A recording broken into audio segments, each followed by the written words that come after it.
Bienvenidos al Algoritmo de la Fe.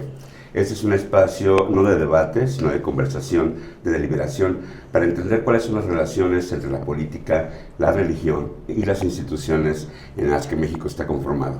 Constitucionalmente, México es un Estado laico. Culturalmente, socialmente, México es un Estado católico, donde, por ejemplo, en Aguascalientes, casi el 90% de la población se declara católica. En esta ocasión, para este episodio, contamos con la presencia del Padre Rogelio Pedrosa, vocero del Obispado. Muchísimas gracias. Muchas gracias por la invitación, por estar aquí. Y en esta mesa nos acompaña la maestra Nora Rubalcaba, senadora de la República. Muchas gracias por la invitación, es un placer. Ricardo, como siempre, es un placer tenerte en esta mesa. Gracias. ¿Con qué abrimos la conversación? No, pues, a ver, padre, adelante. Una discusión acerca del Estado laico, ¿no? ¿Qué entendemos por Estado laico? En otras emisiones de este programa, el padre nos ha comentado acerca del respeto a la libertad. Quisiera en esta ocasión, padre, si me permite, Nora, el Estado laico, hay que discutirlo. En esta mesa hemos hablado acerca de la poca participación que se les permite a los sacerdotes, por ejemplo, y que hay una cicatriz abierta, una herida que todavía no se entiende por el movimiento de la cristiada. Bueno, yo creo que habría que enmarcar históricamente, ¿no? Tanto a nivel internacional como en la historia de México, la necesidad del Estado laico. Es decir, antes de existía incluso todavía en los sentimientos de la nación un sentimiento pues, abocado, como tú bien lo señalas, a lo que le representaba la mayoría de la población, que era prácticamente el catolicismo.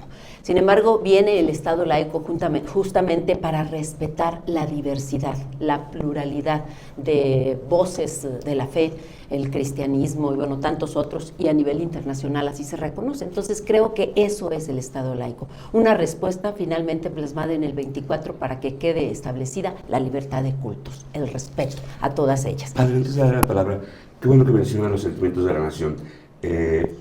No tenemos padres fundadores de la nación mexicana, pero Miguel Hidalgo y Costilla, claro. Sentimiento de la Nación, José María Morelos y Pavón, yo creo que es el verdadero fundador de la patria, de esta patria que tenemos, y no les damos, creo, el lugar que merecen como sacerdotes. Yo creo que sí. Incluso reconocemos en la historia patria, reconocemos que no habría sido posible, o sea, el impulso de nuestra primera transformación, que fue la de la independencia, no habría sido posible sin ese llamado que hiciera el padre, el cura Hidalgo, ¿no? Entonces, ese arranque que llegó, que empieza con 500 hombres, 300 nombres, y que luego llegan ya con el estandarte de la Virgen de Guadalupe y que ya rebasaban miles, yo creo que sí es un reconocimiento a ese arraigo. O sea, no habría sido posible ese llamado o esa convocatoria si no lo hubiera hecho el sacerdote desde la posición que ubicaba. Padre Rogelio, hemos hablado de la libertad. Ahorita que la senadora Nora Rubalcaba menciona acerca de la participación de Miguel Hidalgo y Costilla, de José María Morelos y Pavón, ¿cuál es la participación que debe tener la Iglesia y sus sacerdotes en los movimientos sociales y políticos de México? Bueno, también siguiendo con lo que dice la maestra, el Estado laico no significa oposición ni significa enemistad, significa que se van a respetar los diferentes poderes y que cada uno tiene sus objetivos fundamentales, pero hay uno común, es el bien. Pero diríamos que los movimientos han sido, sobre todo los primeros, impulsados por sacerdotes católicos, y ahorita la Iglesia, y creo que la Iglesia ahorita, no pretende influir directamente, más bien a la Iglesia le corresponde pues, predicar el Evangelio. Predicar el Evangelio incluye también la cuestión social. De hecho, hablábamos también de la pastoral social, que arranca ya formalmente como una doctrina social de la Iglesia con León XIII.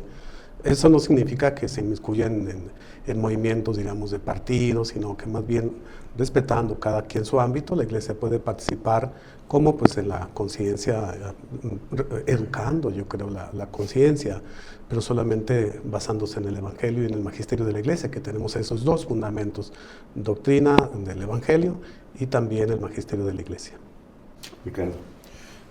Partiendo, maestra, de lo que usted menciona con los sentimientos de la nación y lo que dice obviamente el padre, digo, separando, y como dice, bueno, al César lo que es del César, pero en esta coyuntura, no solo nacional, maestra, de falta quizá de valores, de ese rompimiento social por problemas muy crudos como la drogadicción, la desintegración familiar.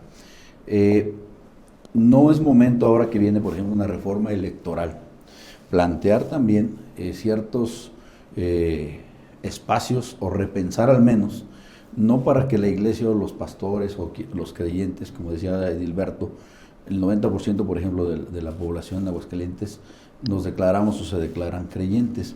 ¿Cómo generar una simbiosis sin que haya esa aparente ruptura entre las instituciones de gobierno con una institución tan fuerte como es, por ejemplo, la iglesia, que en el pastoral, ahorita platicamos un poco con el padre Rodrigo antes de entrar al aire, maestra, cómo generar una concordia social sin miedo, pensando en este nuevo siglo que la verdad la revolución de las redes sociales y la información, ¿por qué no repensar, o no cree usted que pueda haber un espacio para repensar esa situación y esa relación iglesia-estado? A ver, dos cosas. Primero, a mí la palabra ruptura me parece muy agresiva.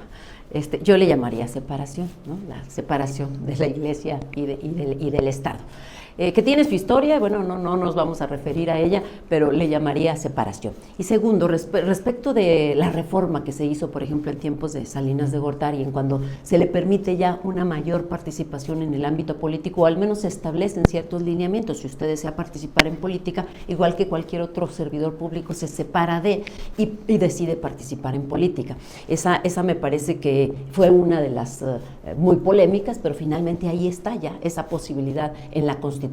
Sin embargo, creo que esta separación no inhibe esto que tú comentas. Es decir, yo creo que la iglesia tiene los espacios, todas las iglesias tienen los espacios, sea la diócesis de cada sábado, no sé, el catecismo, para poder inculcar los valores, la bondad, la compasión, bueno, cada quien, los principios que se tienen tanto en el ámbito religioso, que hay que recordar que durante mucho tiempo, me voy más atrás todavía en la historia, cuando prácticamente había de dos, ¿no? O te dedicabas al ejército o te dedicabas al sacerdocio, más allá del trabajo para comer y consumir. Entonces, ahí era donde habían las escuelas de formación, las de tipo militar y las de tipo religioso. Después, ya vamos más adelante, la Revolución Industrial, surge la escuela pública como tal, y a lo mejor sintió la iglesia que se le arrebataba algo, pero creo que finalmente tenía que ver con esta respuesta, ¿no?, a la Revolución Industrial. Entonces, yo sigo creyendo que, porque me ha tocado participar, digo, yo soy católica de nacimiento, así me bautizaron, así me casé, o sea, soy católica, somos profundamente respetuosas de todas las religiones, pero llego a conocer espacios en donde existe esta problemática, se ve. O sea, yo recuerdo mucho el mensaje, por ejemplo, del obispo cuando llegó a Aguascalientes, y él fue lo que dijo, ¿no? O sea, finalmente hay una población a la cual guiar, a la cual acompañar, y creo que no hay ese rompimiento, pues, esa ruptura. Al contrario, hay un engranaje respetuoso, y el Estado mexicano pues inculca estos valores y trata de ver la convivencia sana y pacífica, las campañas que se hacen pues a través de las instituciones educativas y el respeto, por supuesto, a las escuelas eclesiásticas que están incorporadas a la SEP. Pero sí hay una distancia, padre, y creo que una distancia benéfica para la iglesia, porque Nora, no podrás negar que en esos momentos México siempre es año electoral, ¿no? Los políticos buscan acercarse, por ejemplo, a los sacerdotes, porque las parroquias son un centro comunitario. Claro. Mencionaba Ricardo todos los valores que tenemos que inculcar. A veces se confunden con principios morales que el Estado no tiene que reconocer. Padre, ¿cuál es el riesgo que corre el sacerdocio cuando los políticos se le acercan en busca de la grey como electores? Bueno, yo creo que riesgos siempre los hay, pero yo creo que otra vez vuelvo a lo mismo. Diálogo, yo creo que no se nos puede prohibir dialogar con todas las personas, ¿no? Como diálogo. No se trata de poner ahí como un decálogo para que sigan este decálogo un político. El político tiene su propia plataforma según el partido que esté representando, ¿no? El diálogo yo creo que es incluso a veces necesario, y habría que también educarnos en ese sentido todos, yo creo, porque el diálogo no solamente es bueno, sino necesario. ¿Por qué? Porque el diálogo nos ayuda a entendernos y también a entender a la población que no hay una enemistad. No se trata de decir usted vote por esto, usted vote por esto, no, pero que no hay enemistad y que finalmente construimos, y todos estamos ordenados a la construcción de una comunidad de acuerdo a la misión que le está tocando realizar en este momento. Bueno, para los sacerdotes no es en este momento, para los sacerdotes siempre, ¿no? Sí. Teniendo como fundamento otra vez el Evangelio, principios éticos, morales éticos, que a todos los éticos son para todos, ¿no? Sí. Pero yo creo que el diálogo sí. ¿Cuál es el riesgo? Que es la pregunta. El riesgo es que se entienda bien y obviamente la prudencia también pastoral. Prudentemente se puede hablar de todos los temas, pero hasta qué límites y hasta dónde ya no puedo rebasar y desde dónde sí puedo ofrecer una palabra. Yo párroco conozco, yo estoy en Pabellón de Arteaga casi 8 años, ella es de Pabellón de Arteaga, de hecho la conocí en Pabellón. Y bueno, muchos fueron a platicar con un servidor, eso no significa que le hicieran caso al párroco, ¿no? Sino que son instancias de diálogo porque el párroco conoce las necesidades de una comunidad y conoce hasta a veces los más pequeños de las comunidades porque, por ejemplo, en el Pabellón de Arteaga, que si San Luis de Letras, que si Melo Zapata, que si todos los que están muy pegados, Santiago, las ánimas, ¿no? Y bueno, hasta los pequeñitos los pueblitos más pequeños como Gámez Orozco, etcétera. O sea, uno palpa la realidad, no solamente un tiempo, sino que nosotros los pastores estamos tiempos prolongados conociendo la comunidad. Entonces, en ese sentido yo creo que sí es bueno el acercamiento en el diálogo.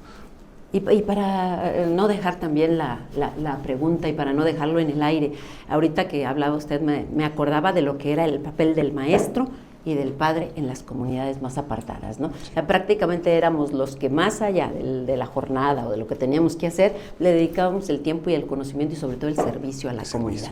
Y respecto de lo que comentabas de lo electoral, yo no sé si en este tiempo que hubo consulta electoral haya habido un posicionamiento o un documento que se haya mandado para ahora que la presidencia creó esta comisión que recorrió todo el país, hubo foros en todas las entidades de la República, habría habido un posicionamiento. Lo ignoro por esto de que dices de que sí no sería benéfico que aprovechemos la reforma electoral para poder incluir algunas peticiones que esté haciendo la reforma. Lo desconozco, pero si así fuere, pues es tiempo, todavía no se concluye, todavía lo está planteando la presidenta y hay un correo disponible para que se puedan agregar algunas posiciones por parte de un grupo muy significativo, por supuesto, que es pues, la religión. En tiempos electorales hay un documento ordinariamente del episcopado mexicano para la participación, solamente invitar a la participación, incluso señalando que la no participación se incurre en una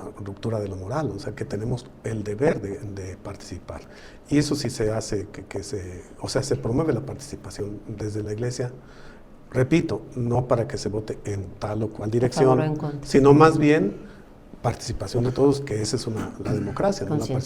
La conciencia cívica, que yo creo que eso sí es parte también del mensaje del magisterio de la Iglesia, conciencia cívica, porque finalmente una buena elección pues es un bien para todos, una elección no tan buena pues también es para todos. Pues finalmente el pueblo, como decíamos la vez anterior, el pueblo es el que más sufre en ciertos momentos de la vida cuando pudiese haber una cuestión no tan viable, ¿verdad? Entonces la Iglesia tiene que más bien concientizar.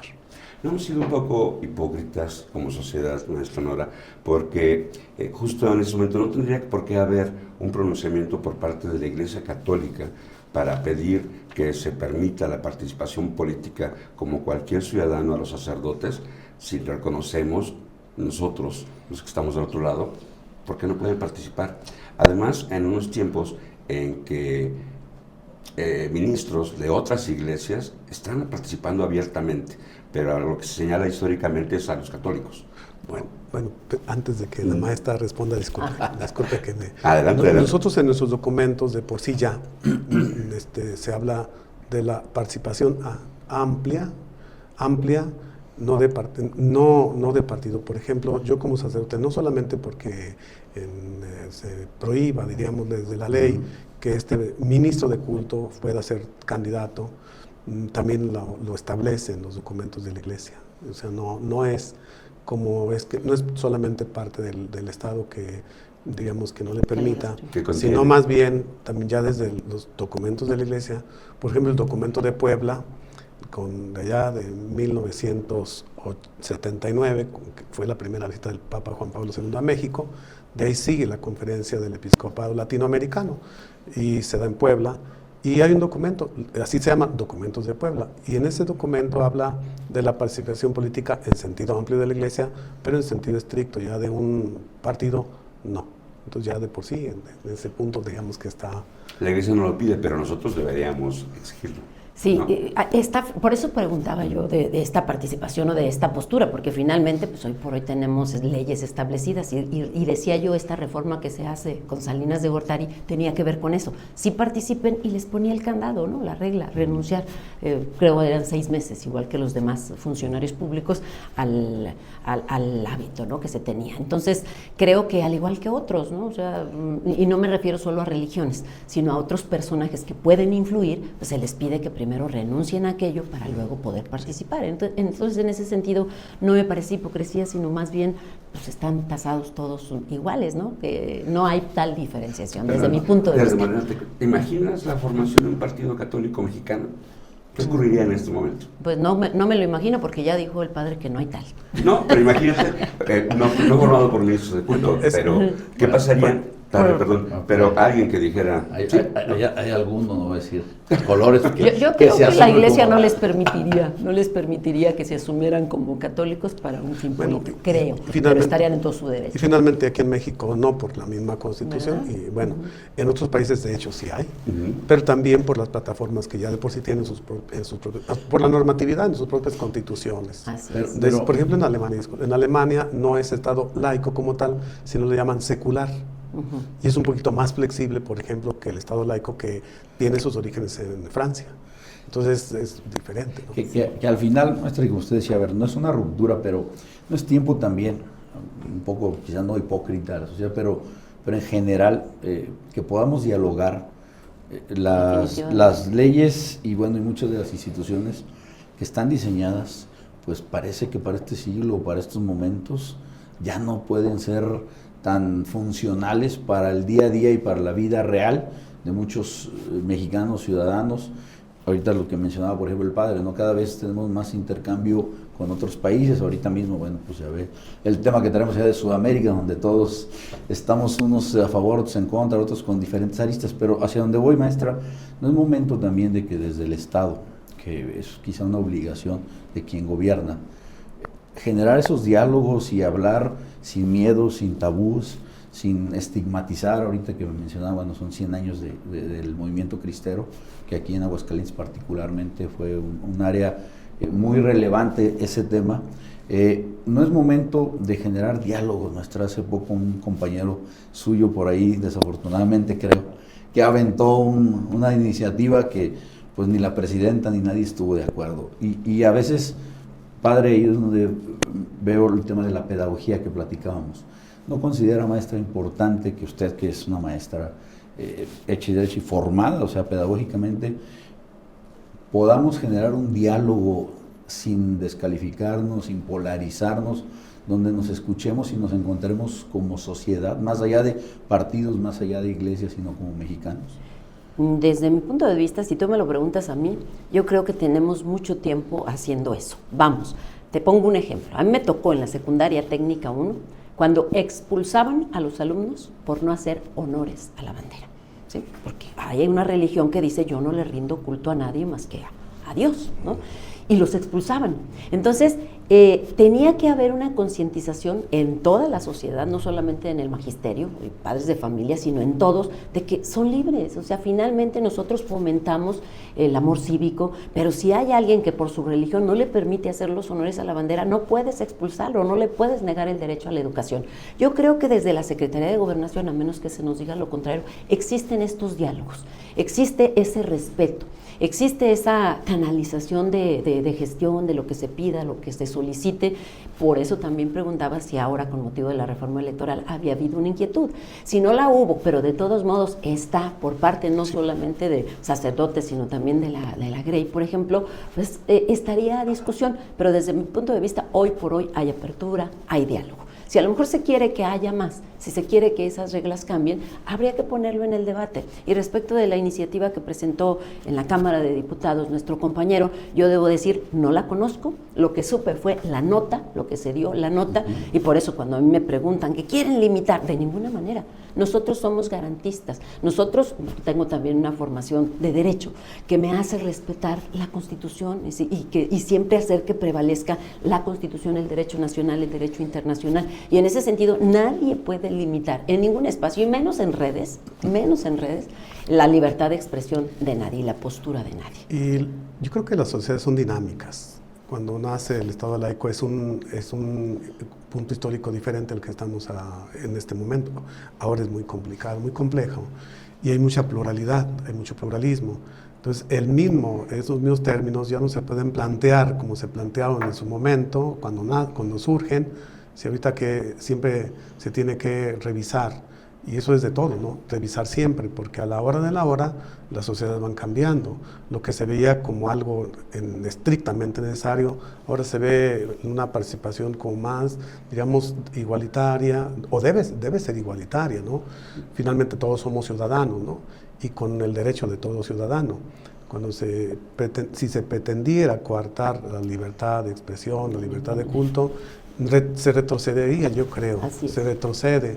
Y estamos invocando principios que ya hace mucho tiempo fueron superados. Así es. Y eso siempre tenemos que hacerlo. Y hablando de avances y retrocesos, a mí sí también permítanme hacer la comparación, ya que hice la cita. En una ocasión siempre me ha preocupado a mí el alto nivel de abstencionismo, sobre todo en elecciones intermedias, que llega a ser hasta de más del casi el 70%, pues. Y me acuerdo que una vez, tocando puertas, me encontré igual con un testigo de Jehová, que me dice, siga su camino. Me dio incluso el fundamento, quizá de la Biblia, no recuerdo, bíblico, en donde aquí dice, nosotros no participamos, esa decisión se la dejamos a Dios. Me llamó mucho la atención, dije, yo dudo que el 50-70% de la población sea testigos de Jehová para no participar, ¿verdad? Pero me dejó una enseñanza y salvo ellos, que por respeto dicen no participamos, es una decisión, a nosotros nos toca orar, decían ellos, pero sí es importante el llamado finalmente a la participación de todos. ¿Cómo se vive esta delgada línea? Porque finalmente yo creo que las parroquias, sobre todo ahora, en esa circunstancia de inseguridad en que vivimos, son centros comunitarios, ¿no? Donde hay una parroquia fuerte, hay una sociedad agrupada que se dedica al comercio, que convive, que quizá no vaya a comulgar o que quizá no vaya a misa, pero las iglesias en los barrios se convierten en los centros de encuentros familiares. Pero cuando tú le dices y malentiendes que el Estado laico es la nula participación de los sacerdotes, ¿cómo invitas a que la gente vaya y participe cuando tú estás monitoreando que los sacerdotes no hablen acerca de nada de las elecciones? Y lo vemos en cada momento electoral, maestra. Este sacerdote dijo que fueran a votar. Y se le exhibe, se le muestra como si fuera malo que estuviera fomentando la participación ciudadana. A ver, otra vez voy al punto de vista y a la experiencia, ¿no? Las denuncias que yo he visto que se han hecho no son por llamar a votar, sino son por llamar a votar por determinado partido o en contra de determinado partido, sí, lo cual... No hablaba de denuncias, maestra. O sea, es esta exhibición, sobre todo como menciona Ricardo, pues, denuncia pública, sociales, pues, denuncia pública, por así decirlo. No dije... Acusación, yo lo dejaría acusación, ahí. Bueno, el alzar la voz, ¿no? Para poder señalar a quien dice a favor o en contra, o a quien emite un boletín a favor o en contra de un partido político, que es lo que está prohibido. Pero respecto del llamado a votar, pues, eso nos queda claro, a todos tenemos la obligación, todos los actores, todas las organizaciones, todas las personas estamos obligados a promover la participación democrática. Así es como lo he vivido y lo vivo yo. Tenemos en Aguascalientes casos así muy emblemáticos que podríamos recordar, pero que tienen que ver con eso. No es el solo llamado a votar. Y además, también recalcar, yo no entiendo el Estado laico como el no participes, como una negativa, sino, repito, lo entiendo como la pluralidad y el respeto a todas las religiones que hay. Así entiendo el Estado laico, de que no vamos a hablar, yo por ejemplo en historia, como maestra, hablábamos de las religiones de todo el mundo, cuando hablas de las civilizaciones desde las antiguas, la Edad Media, todo eso, hablamos de muchas religiones, ¿por qué? Para que conozca que ha habido muchas percepciones de esa divinidad, ¿no? Entonces, esa conciencia y esa claridad que se tiene que tener finalmente ya es una elección de las personas. Una elección que finalmente se queda porque nos queda claro en la escuela. Hay dogmas, hay fe. Y la ciencia dice por ahí en Aldous Huxley, ¿no? en su Mundo Feliz, que Dios es incompatible, ¿no? con la ciencia, pero finalmente nos queda claro a todos, a los que tenemos el sentimiento de fe y el pensamiento científico, que creo porque es mi fe y es mi dogma, punto, y no hay debate alguno en ese sentido. Yo creo que la Iglesia sí puede señalar algunos valores y antivalores que van con el Evangelio. Lo que se depende del Evangelio se tiene que decir, ¿no? Hay valores y antivalores, ¿no? Y uno lo tiene que decir siempre pegado, otra vez, magisterio de la Iglesia. O sea, yo no puedo amanecer porque amanecí muy participativo y dar mi punto de vista de Rogelio Pedrosa, sino no es Rogelio Pedrosa, es porque la predicación se basa en el Evangelio, se basa en el magisterio de la Iglesia. Sí se tiene que advertir los valores y antivalores, pero en donde los haya, no precisamente señalar en uno en concreto, ¿no? Yo creo que sí tenemos el deber, nosotros también, el deber de hablar de eso. Y me llama mucho la atención, por ejemplo, del Papa Juan Pablo II, cómo su presencia, cómo su predicación logró muchas cosas. Un sacerdote, un obispo que habla con libertad, yo creo que ese es el punto, con libertad puede señalar algunos posibles errores o reales errores, y la gente reflexiona, no se los dice a una persona que no piensa, claro, sino que la gente piensa lo que se está diciendo y hace un análisis, un discernimiento. Más bien nosotros llamamos al discernimiento, ¿no? Una vez que yo escucho esta opinión o este planteamiento, este otro planteamiento, yo debo discernir, y eso es un deber, no solamente de ellos, también es un deber de todos, plantearse y discernir, y porque de ahí dependen muchas cosas. También es una interpretación del Evangelio, Padre Rogelio, porque yo puedo entender como fiel que el movimiento que encabezó Jesucristo es un movimiento en contra de la corrupción de las instituciones. No he señalado ninguna. La iglesia, por ejemplo, ¿no? Cuando entra al templo a correr a los mercaderes, eso se puede entender desde el punto de vista personal. Están corrompiendo en este momento quienes gobiernan, o esta persona o este partido político. Sin señalarlo, puedes decir, tienes que participar porque Jesucristo sí lo hizo. Participar sí, yo creo que llamado a la participación, yo creo que también de nosotros es un deber, porque yo creo que como educadores o como formadores también la Iglesia tiene que ser educada. El otro día señalaba un documento del Papa Juan XXIII, donde se habla de Iglesia Mater et Magistra. La Iglesia es madre y es maestra de humanidad, porque tiene siglos, ¿no? Y la experiencia de toda la historia pues la va recogiendo, ¿no? Y más bien cómo conjuntar, cómo conjugar los diferentes planteamientos y hacia dónde nos llevan estos planteamientos, ¿no? Y yo creo que siempre es importante el discernimiento. Sí. Maestra, y a ver aquí, lo que decía el padre, ¿no? La libertad. En el tema periodístico, por ejemplo, en este año que pasó, en el 25, hasta junio, una organización que se llama Artículo 19, documentaba cerca de 51 procesos de gobiernos locales, principalmente, o todos locales, contra periodistas.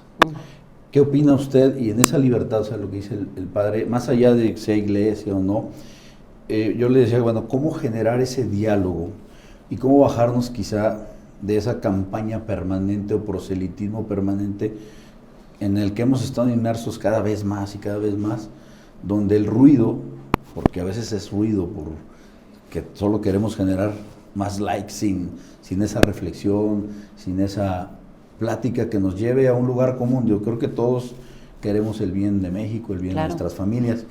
¿Cómo desde la posición que usted tiene en el Senado, maestra, que es, pues, creo que de los más altos honores que un político puede tener en este país, cómo desde esa posición usted está generando un clima de diálogo con los que no piensan igual a ustedes? Cuando usted viene a Aguascalientes, usted es madre de familia, es abuela, y ¿qué hace desde esa posición para generar este diálogo y esta no censura y que se entienda la libertad de expresión como tal?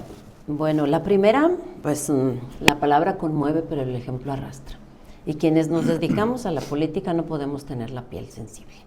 Y yo creo que a mí, por ejemplo, en varias ocasiones me han pedido que denuncie por algo que dicen de mí. De ninguna manera, o sea, no voy a asumir una postura de un periodista como un ataque de violencia política en razón de género, para empezar. Esa es una.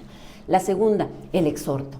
El exhorto también a todos, de cualquier partido político de nuestro movimiento y por supuesto de cualquier partido político, a que permitan esa libertad de expresión, tanto para una cosa como para la otra, porque puede hacer que a veces les pidan a los medios hablar bien o hablar mal de una determinada situación. Entonces, es el exhorto para que los dejen en libertad. Pues finalmente el periodismo surge para eso, como dice, para el discernimiento.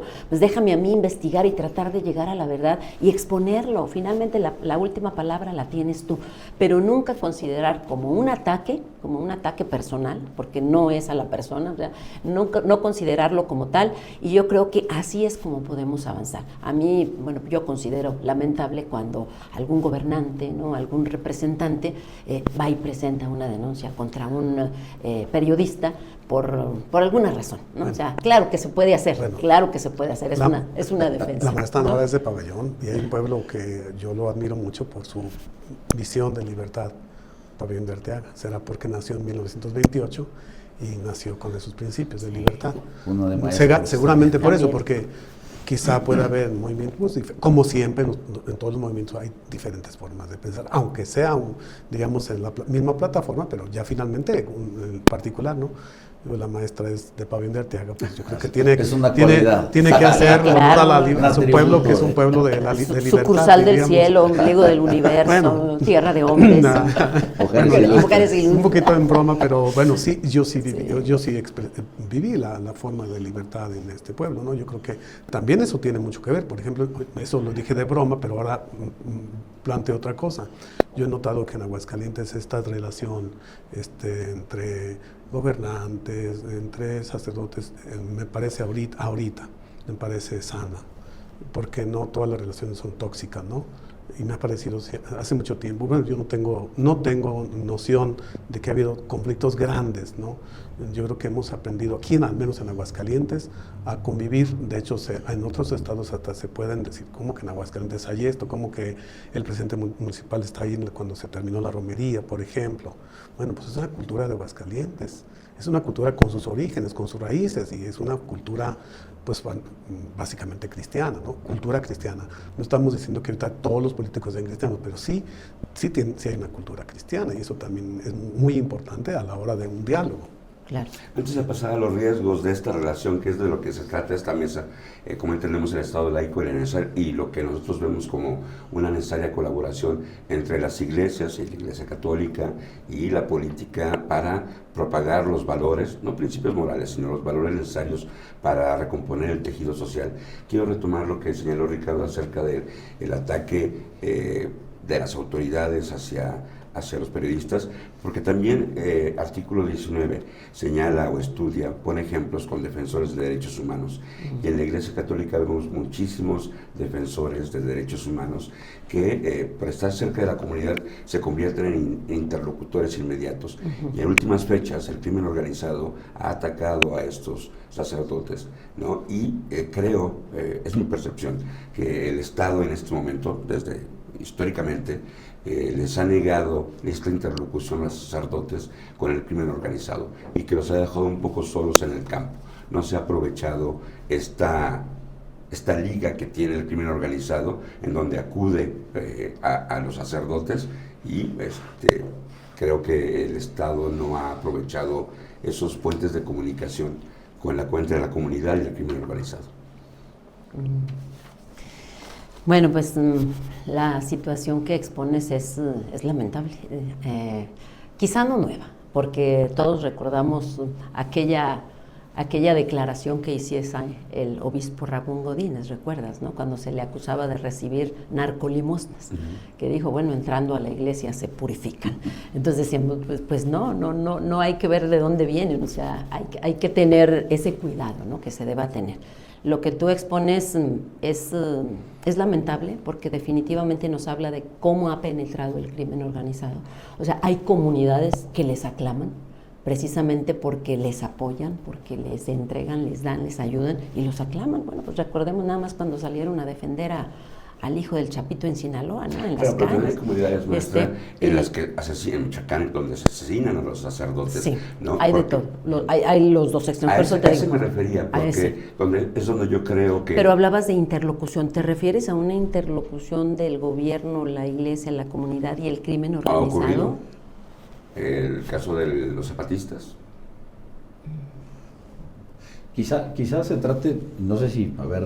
No del reconocimiento, no quiero decir que sea el reconocimiento de la crimen organizado, pero... Que es una arista muy complicada para todos, y en qué momento pues pactas, en qué momento hablas con esta gente. Yo no estoy hablando de respetas pactas, ley, pero también, interlocución, quizá hacia donde se va, digo, históricamente, a lo mejor, a ver usted que tiene mucho conocimiento en esto, desde la conquista, si lo quiere ver así, que bueno, en Michoacán hablabas, pues hay pueblos enteros que se fundaron y que todavía viven pues de las enseñanzas que Vasco de Quiroga, por ejemplo, ¿no? que la Escuela de Artes y Oficios, en este tema específico, quizá el caso colombiano, que es el que tenemos como referencia, donde la iglesia jugó un papel crucial para desescalar en El Salvador, para desescalar muchas cosas, ¿no? En Nicaragua incluso, bueno, pues ahorita la iglesia ha estado perseguida por el actual régimen de Ortega. De los dictadores. Pero, ¿cómo, quizá, no sé si ese es el tema, cómo juntarnos, aquí usamos mucho la palabra en Aguascalientes, no me juntan, o sea, cómo nos juntamos, maestra, y así vuelvo un poco a incidir en ese tema, a ver, cómo dejarnos de ver como contrarios, como rivales, cómo dejar a un lado que sea el proselitismo electoral en este momento hasta que, bueno, la ley así lo marca, que se vendrá el próximo año, ¿no? Pero cómo generar esos diálogos sin miedo, sin tabús, insisto, de parte del gobierno en el sentido que le corresponde, pues como autoridad, el generar, darle obviamente la confianza al ciudadano, respetarlo, protegerlo, y utilizando quizá pues, los brazos reales que tiene la iglesia con todas las iglesias, bueno, todas las parroquias que tienen, cómo verlo como un aliado más que como algo separado de la dinámica social. No sé si aterricé el punto. Sí. ¿Sí o no? Bueno, yo creo, es que primero, luego se expone como si fuera un riesgo, ¿no? El hecho de que se acerquen los políticos con el objetivo de una ganancia. Yo, por ejemplo, puedo decir, yo fui a ver al obispo, pero no me tomé la foto, fui muy respetuosa en ese sentido. ¿Por qué? Porque pues no es para exhibir. Alguien lo dijo alguna vez, pues el acto de fe pues es un acto íntimo, ¿no? Entonces, pero sí le fuimos a saludarle cuando él llegó aquí. Y bueno, finalmente va uno también a ponerse a la orden, a servir, a dejar la puerta abierta, pues, por si algo así se requiere. Me parece que es un actor definitivo. Tú hablabas ahorita de cómo en algunos barrios la actividad gira en torno a la actividad, ¿no? Pues ahora vete a las comunidades. Le da sentido y razón a la existencia en la comunidad, porque prácticamente es la poca actividad que hay, es relacionada con la actividad, con la fiesta, que tiene que ver con la iglesia. Entonces, claro que le dan sentido y razón. La actividad que hay en la semana es la que organiza la iglesia, ¿no? Esto es la que organiza, la kermés la organiza la iglesia. Entonces, les da vida prácticamente a las comunidades. Pero me quedé como en shock porque como que entendí que hablabas de una posible interlocución de gobierno, iglesia, comunidad y crimen organizado. ¿Qué me dices? Pues ocurre. Quizá eso es en lo que yo, un punto de vista particular, no estaría de acuerdo. ¿Por qué? Porque pues no hay que pactar con criminales. Yo por eso jamás hablé, pero son los riesgos en dos vías, maestra. A mí me parece que la iglesia, todas las iglesias en general, corren el riesgo de que los políticos se quieran aprovechar de la influencia que tengan en la comunidad. No faltará, ya nos contará el caso, padre, sino tú no te tomaste la foto con el obispo, pero no falta quien llegue con el párroco y le diga, aquí va, y me organiza, y júntemelos, ¿no? Y basta la presencia del sacerdote para que la gente crea que es por él o por ella por quien tiene que votar.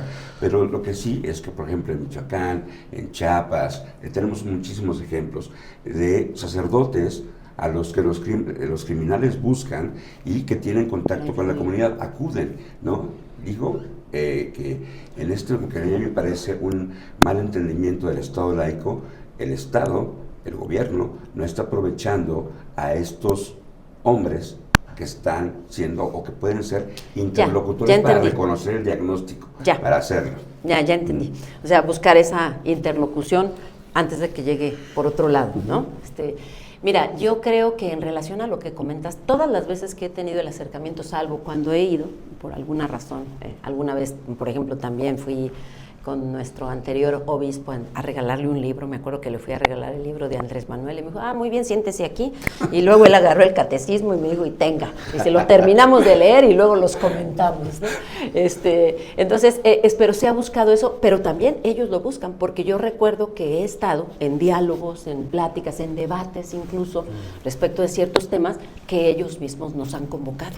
Precisamente porque yo sí he sido cuidadosa en ese sentido de no aparecerme, como bien tú lo señalas, hipócritamente en algún espacio para que vean que aquí estoy y que me tomen mi historia. No, o sea, yo eso lo tengo como un acto íntimo, como un acto de fe.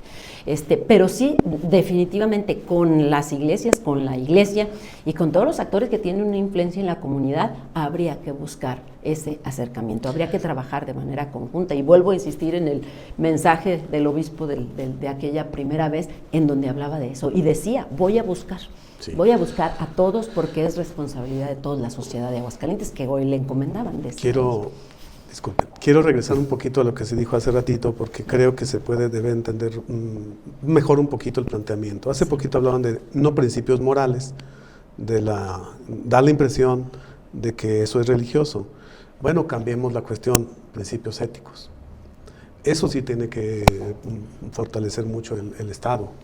Yo creo que ella es maestra, la maestra Nora pues, lo sabe, se encuentra con los niños, donde están como pues cera blanda, ¿no? Uh-huh. Que van aprendiendo y lamentablemente ahorita los están también tomando otros grupos que a veces el maestro ya no, desgraciadamente no los tiene. Yo creo que principios morales religiosos, diremos, entendiéndolos así, no, pero sí principios éticos que son universales, ¿no? Sí. El respeto a las personas. Yo el otro día hablaba de esa cultura que hablamos, de la cultura de la demanda, y yo creo que debemos fomentar también mucho más la cultura de la paz y la cultura del respeto, porque yo creo que la mayoría de nosotros somos hijos de un matrimonio muy estable y nos inculcaron los valores cívicos, de hecho los valores cívicos también, es que no, ahí está el libro de historia y civismo y son sus valores, ¿no? Yo creo que por ahí también hemos bajado un poquito de inculcar desde los niños muy, muy pequeños los valores cívicos, éticos, que son para todos. Yo creo que ahí también empezó a desmoronarse un poquito la comunidad y yo creo que se tiene que recuperar, que son a largo plazo o a mediano plazo, es cierto, pero tiene que apostar por la educación en valores.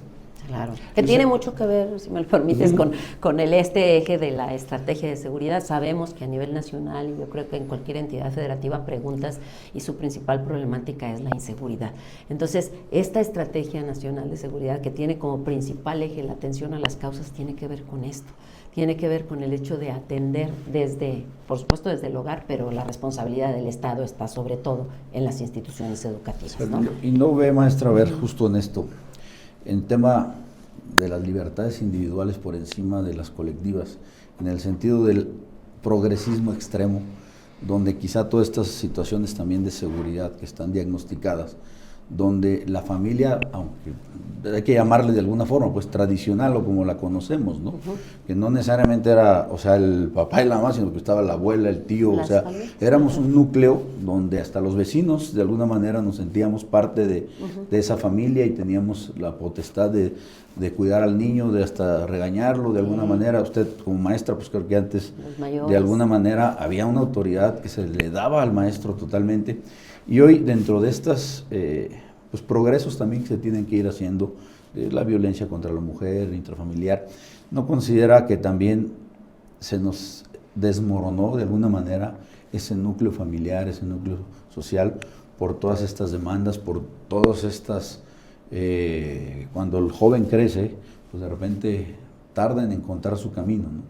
Y ahí, en este tema del progresismo hasta el otro lado, pues...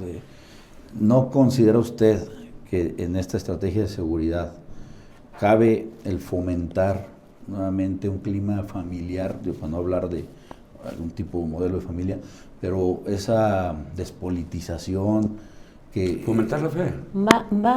Directamente, no una profesión de una religión, porque justamente por eso hablamos en el marco laico. ¿Por qué estaría mal, o cuál sería la propuesta, maestra, acerca de que para recomponer el tejido social, para volver a unificar a las familias, como sí lo hace el mensaje del Evangelio, ¿no? Por ejemplo, el Estado permita, ¿no? O promueva la profesión de una fe? Yo creo que nuestro movimiento, el movimiento de la esperanza, finalmente se traduce en un acto de fe. O sea, tuvimos una esperanza y tuvimos fe. Y la construcción de la República Amorosa, porque era el fundamento, o sea, finalmente construir una República Amorosa y dando al amor como una respuesta a los problemas que tenemos, era un camino y era un acto de fe, bueno, desde mi punto de vista. No estoy hablando de un Dios, estoy hablando de un objetivo, de algo que queremos, y lo que queremos es eso, pues, finalmente salvaguardar la integridad de las personas y que sean felices, que yo creo que es algo que nos une. Que ¿no? empataría con cualquier mensaje desde cualquier iglesia. De cualquier lado, así es. Desde mi punto de vista no está privado, no está reñido, ¿no? La fe como tal, como un dogma, como un acto de que se va a lograr. Es una percepción. La otra, una vez escuché a un líder de trabajadores culparnos a las mujeres del desmoronamiento social. ¿Por qué? Porque se fueron a trabajar, dice, porque dejaron a los hijos, porque ahora los educan los abuelos, porque los abandonaron. Le digo, o sea, el hecho de que, como dices, me acordé por esto, ¿no? Porque estamos o defendemos el derecho de las personas, hombres o mujeres, a incorporarse en el trabajo, no solamente para llevar la manutención, sino como un acto de realización también de la persona, el ejercicio del trabajo. Entonces nos decía, es que véalo, ¿cuándo empezó a romperse el tejido social? Cuando se abandonó, cuando hubo madres solteras, cuando el matrimonio dejó de ser. Entonces prácticamente se nos culpaba de ese desmoronamiento. Yo creo que hay una responsabilidad y corresponsabilidad de todos los actores de que podamos integrarnos y estoy de acuerdo, los valores que podamos inculcar, los principios, pues tienen que ver, o sea, yo creo que todos creemos, o no sé concretamente a qué acto de fe te refieras, pero desde mi punto de vista vivir es un acto de fe. Decía alguien, ¿por qué si sabemos que vamos a morir no rompemos en llanto? Pues porque tenemos proyectos, tenemos planes, a veces se cumplen, a veces no se cumplen, pero finalmente tenemos planes y esos planes elegimos un camino para poder concretarlos. Y el camino que nos mostrara en su momento Cristo, Mahoma, cada quien en la religión que crea, finalmente en el planeta tenemos ese tipo de coincidencias. No más para aclarar. Porque lo que sí quiero, hay posibilidad, en esta mesa se ha planteado, padre, que razón y fe son distintos. ¿Hay una forma de llegar a la religión, a la fe, a través de la razón? Yo creo que, bueno, son planteamientos a veces como muy antagónicos, pero no. Ya desde la Edad Media se planteaban los filósofos que son compatibles fe y razón. A veces, por las cuestiones ideológicas, las separamos, pero no, la fe y la razón, en la encíclica del Papa Juan Pablo II, Fides et Ratio, fe y razón, habla que son dos alas para llegar al bien, la razón y la fe. Santo Tomás de Aquino, que no estamos en clases de filosofía, ¿verdad? Pero Santo Tomás de Aquino, de 1225-1274, habló de las famosas 5 vías para la existencia de Dios, pero al previo hablaba, y se ponen como preámbulos de la fe. Es decir, Dios se puede encontrar su existencia también vía razón, que sería muy complicado. Dice Santo Tomás, hay 3 motivos por los cuales fue conveniente la revelación. Primero, no todos pueden acceder al estudio, porque no pueden en sí mismos. Otro, porque sus labores familiares se los impiden, y para llegar a esto hay que estudiar. Tercero, porque algunos, pues la pereza no les deja estudiar. Y entonces era conveniente la revelación, pero la fe y la razón no son opuestas en sí mismas. El mismo Dios hizo la razón y Él mismo nos inculca la fe. Entonces el mismo que hizo el bien no puede contradecirse y puede decir, por este canal no, por este canal sí. Más bien, son diferentes canales, son diferentes niveles. El mismo santo habla de de misterios estrictamente dichos, y eso no los puede lograr la razón. Por ejemplo, el misterio de la Santísima Trinidad, eso nos lo da la fe, y aceptamos por fe cosas que la razón no puede alcanzar, no porque sean contradictorias en sí mismas, sino porque el objeto de conocimiento es más alto que mi razón. Ya me metí un tema filosófico, yo doy clases de filosofía, entonces es muy difícil. Ya no sé una clase. Y nada más para decirte, en la nueva escuela mexicana, el involucramiento, o sea, uno de los ejes de la nueva escuela mexicana es justamente salir del aula, o sea, dejar de ver a la escuela como una isla, y que sea la comunidad, que sea el impacto que tenga en la comunidad, y por eso los consejos ya de todas las escuelas de manera obligatoria incluye exalumnos, incluye maestros jubilados, incluye personas de la comunidad, porque de lo que se trata a través de los proyectos es que, bueno, lo que vas a hacer, que sea útil y que le sea útil a tu comunidad. Entonces, esa sinergia entre la comunidad a través de la escuela es uno de los planteamientos de los ejes de la nueva escuela mexicana. Maestra, de nuevo, perdón, no es tema de la mesa, pero en esta nueva escuela mexicana hay una visión claramente anticlerical, sobre todo cuando se repasa la historia de la conquista, que ya no se le llama así, y bueno, ahí en la elaboración de proyectos hay marca un distanciamiento, que es lo que yo señalaba.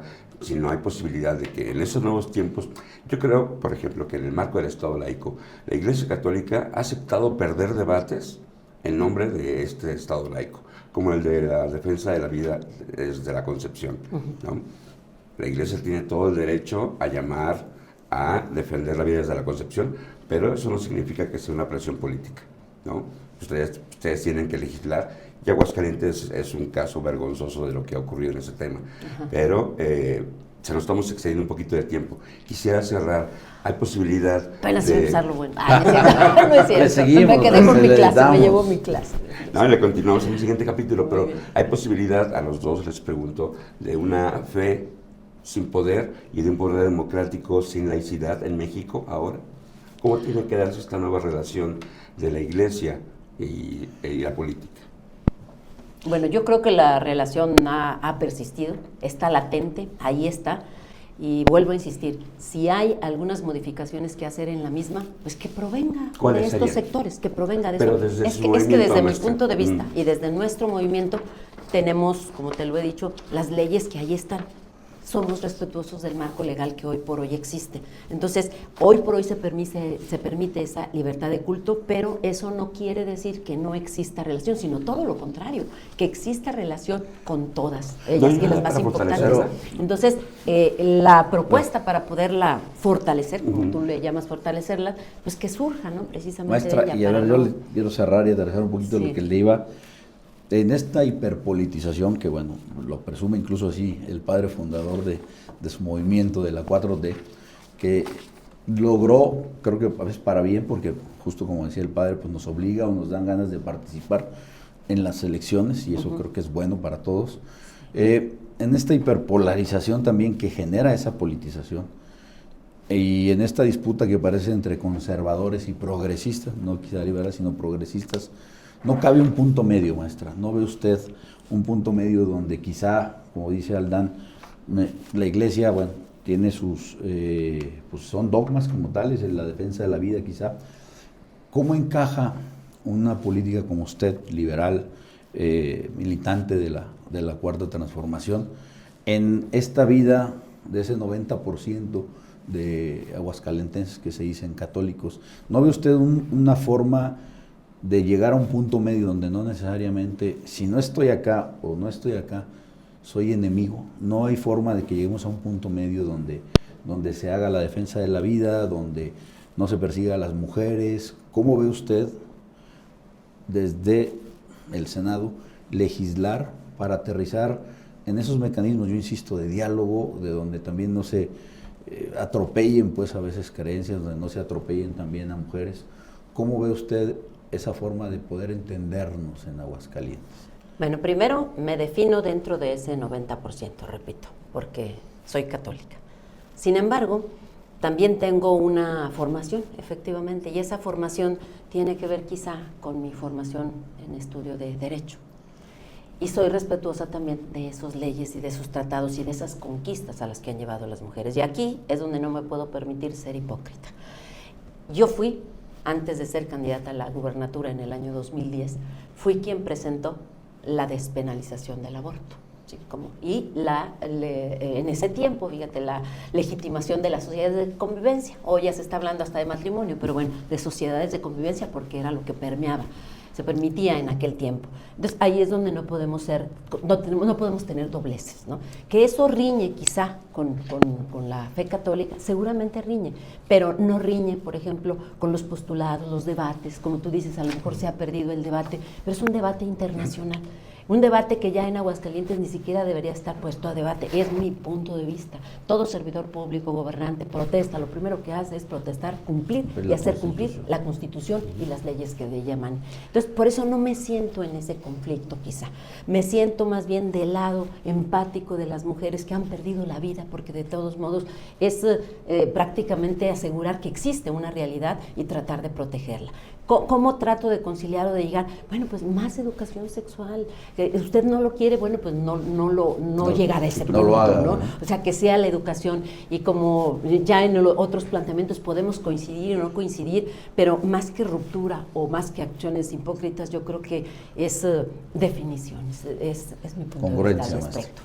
Yo quiero, la pregunta decía fe sin poder, poder sin fe. Bueno, más bien yo lo puse así. Poder sin fe y fe sin poder. A ver, estas cuestiones parecen antónimos, bueno, parecen contrapuestos, pero yo creo que el que tiene el poder no tiene por qué ocultar su fe. Yo creo que esta es también parte que nos falta un poquito. Bueno, si yo el legislador, ¿por qué no definirse católico si es que fuera católico? Bueno, yo creo que ahí falta un poquito más, como más plural, más libertad, poder sin fe, porque todos tenemos si alguien se declara ateo, a veces se declaran ateos, pero por la gracia de Dios. Entonces, yo creo que poder sin fe, eso sería medio complicado aquí en México. La mayoría, al menos el 80%, puede profesar una religión. Ahorita interesa poco si es católico o no es católico, una religión. Poder sin fe se me hace muy complicado y también se me hace como muy restrictivo para una persona que no puede expresar con libertad su fe. Y fe sin poder, yo creo que aquí fe sin poder es también otra cuestión. Siempre, por ejemplo, alguien ya con su presencia ejerce algún influjo. Aquí no lo quiero equiparar con el poder fáctico, sino lo quiero poner como un poder de sugerencia o de modelo. Veamos, por ejemplo, otra vez, nosotros tenemos modelos. Alguien influyó en nosotros. Entonces, fe sin poder también se me hace medio complicado. Yo entiendo poder práctico, fáctico, incluso según la Constitución, pero siempre el que tiene un lugar, incluso el padre de familia tiene poder. Una persona tiene poder. ¿Hasta cuándo? ¿Hasta dónde? Hasta donde esté comprometido con su propia misión, ¿no? Un sacerdote tiene poder, bueno, poder tiene a lo mejor de arraigo, de un poquito de seguimiento, a lo mejor ejerce influjo, y yo lo encuentro más bien como un modelo. Max Scheler hablaba del modelo, hablaba del jefe y hablaba del santo, ¿no? El modelo es aquel que influye en aquellos que a poco él ni cuenta se da, pero su presencia, su actuar, su modo de estar en el mundo ejerce un influjo. Yo creo que ahí hay cierto poder, pero no se entienda este poder del cual estamos hablando. Claro. Para concluir, perdón, Ricardo, también Carl Schmitt decía que nombrar al otro como enemigo te da cierto poder sobre él. Yo quisiera, como conclusión, maestra, padre, ¿cómo restablecemos este equilibrio en el marco del Estado laico de la relación entre la Iglesia y el Estado?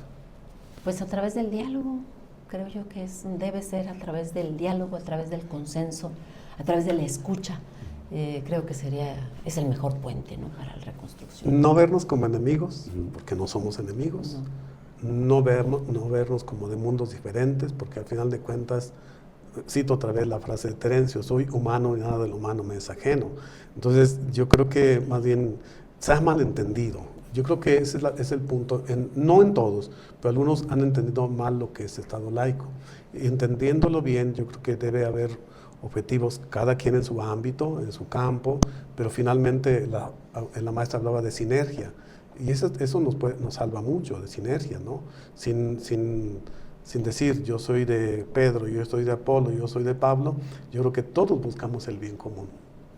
Ricardo Rubí, ¿qué hacer? Pues para cerrar, maestra, creo que usted, digo, y como miembro activo y muy importante de esta cuarta transformación y con esa cercanía que tiene usted con la presidenta de este país, creo que me da gusto, digo, y le agradecemos que esté en esta mesa, y como decía el padre Landán, son mesas de diálogo, y creo que también desde el poder, en este caso, creo que hay que no olvidarnos de que al final del día somos miembros de una sociedad, que tenemos hijos, que está en nuestras manos hacer algo pequeño, y usted con esa gran responsabilidad que tiene desde el Senado, creo que puede hacer mucho por fomentar ese diálogo respetuoso, quizá a veces también, no sé si usted lo vea, olvidando agravios, pues, ¿no? Y tratando de vernos más como hermanos o como habitantes de un gran país, que para mí México es el mejor país del mundo, aunque suene medio chauvinista, pero para mí creo que México es muy bello y es muy grande, y ojalá,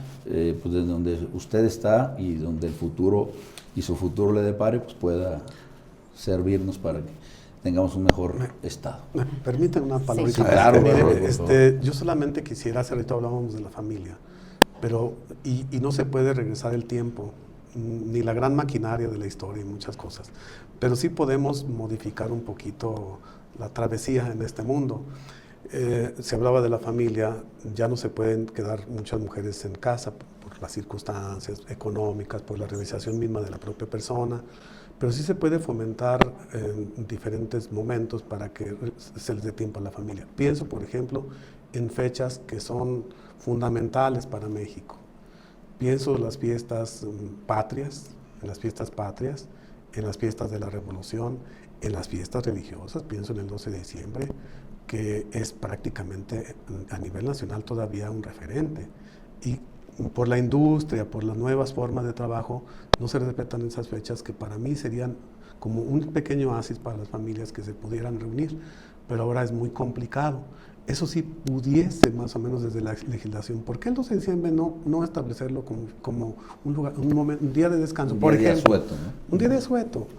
Se le tiene miedo. El día del banquero, el 12. ¿Por qué se le tiene miedo? ¿Por qué tiene que haber escuela? ¿Por qué tienen que estar los maestros solos en el salón cuando no hay ni un alumno? Pues mejor de una vez hacer cosas como más realistas y ahí sin menos de conflicto, yo pienso. Ahí está, maestra, un punto. Está un punto, efectivamente, está la reducción de la jornada laboral también, que va a abonar para que haya más tiempo de convivencia, y definitivamente también están los cuidados. Por primera vez llegó una mujer, una madre, a la presidencia de la República y está pensando ya en esto de los cuidados, para que no haya esa culpa de que abandonaste a los niños, ¿no? Desde la atención, desde la cuna, pues, prácticamente. Por ejemplo, los sacerdotes tenemos que ir a una fábrica el 12 de diciembre para celebrarles. Pobres, pues están en la jaula, ni modo que no vayan, ¿verdad? Es decir, pero ¿por qué no? Eso es lo que yo sí creo que se puede repensar. Y yo no estoy tan de acuerdo en que las fiestas del 20, de X lugar, de que se modifiquen al lunes. Pues yo. Sí, fue cuestión porque económica, ella ¿no? es maestra, y le tocó aquellas fiestas, claro, fiestas, donde había festival de bailables, donde había canto, donde había poesía. Entonces yo creo que se han desdibujado sin querer o queriendo fechas muy importantes, y ahorita conste, yo soy sacerdote, pero me interesa y nos interesa México. Y se borraron así nomás, porque nos acusaban de puente, nos acusaban de que hacíamos puente. Entonces dijeron, mire, mejor se los hacemos, y lo pusieron en los lunes, ¿no? Más de conciencia cívica, a una búsqueda de un propósito, lo cambiamos por un descanso. Yo creo que sí tendría que recuperarse muchas cosas. Ahora, no estoy hablando aquí de religión, estoy hablando también de civismo. Sí, de la sana usos y costumbres, de la comunidad. Claro. Bueno, ¿no? Pues ahí disculpen está. ustedes. No. Pues maestra, pues muy enriquecedor y muchas gracias. Que nos cierre un mensaje o qué, ¿no? No, pues algo, maestra. Agradecer, porque son estos espacios de veras de reflexión, de análisis, de diálogo, de aporte y de tarea, los que finalmente enriquecen, en mi punto de vista, la labor legislativa, la labor que desempeño, y obviamente propicia también más acercamientos. Gracias, Ricardo Heredia. Gracias, maestra Nora Rubalcaba, muchísimas gracias. Para Rogelio, muchísimas gracias. Pero sobre todo, gracias a usted por estar en sintonía con el algoritmo de la fe. Comparta, dele like, suscríbase al canal y síganos, porque estas mesas continuarán. Yo soy Edilberto Aldán. Muchísimas gracias.